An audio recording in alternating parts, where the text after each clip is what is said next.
लेकिन भारतीय जनता पार्टी जब कभी भी समीक्षा करेगी तो भारतीय जनता पार्टी और उनके तमाम धार्मिक लोग, और मैं तो कहूंगा कि इस देश के तमाम वो लोग जो धार्मिक कार्यों से जुड़े लोग हैं, वो कम से कम उत्तर प्रदेश के मुख्यमंत्री और जो कुंभ संपन्न हुआ उसकी समीक्षा जरूर करें। और जिस समय वो समीक्षा करेंगे वो महसूस करेंगे कि हमारे कुंभ को और पौराणिक जो परंपरा रही है या कुंभ के आयोजन में सबसे ज्यादा श्रद्धालुओं को अगर ठेस और सबसे ज्यादा श्रद्धालु अगर कभी अपमानित हुआ है तो वो इनकी सरकार में जो कुंभ का आयोजन हुआ है। कुंभ में जितने भी श्रद्धालु आए उन्हें भरोसा बढ़ा, और तब भरोसा बढ़ा जब मुख्यमंत्री जी ने ये कहा कि कुंभ में हमने 100 करोड़ लोगों की तैयारी की है।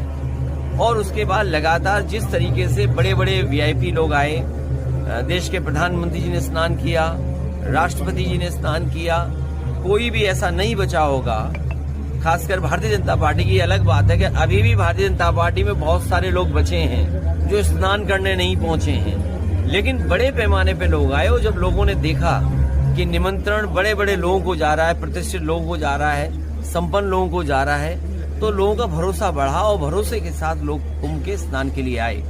सबसे पहला झूठ जिससे ठेस लगने की बात शुरू होती है, ये कहना कि 144 वर्ष बाद हो रहा है।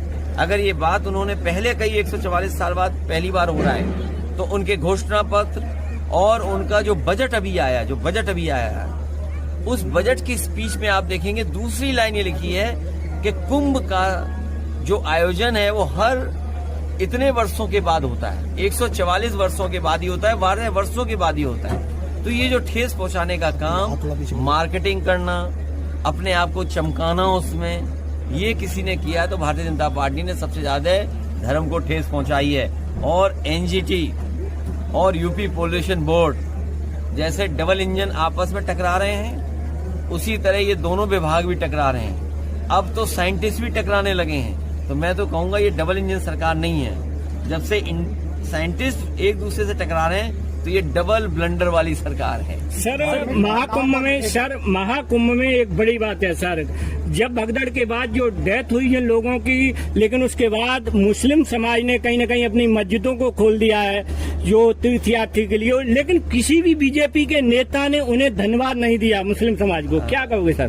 कई पत्रकार साथियों ने वो खबरें चलाई हैं, स्टोरीज की हैं, जहां पर श्रद्धालुओं की मदद मुस्लिम समुदाय के साथ साथ अन्य समुदायों ने बड़े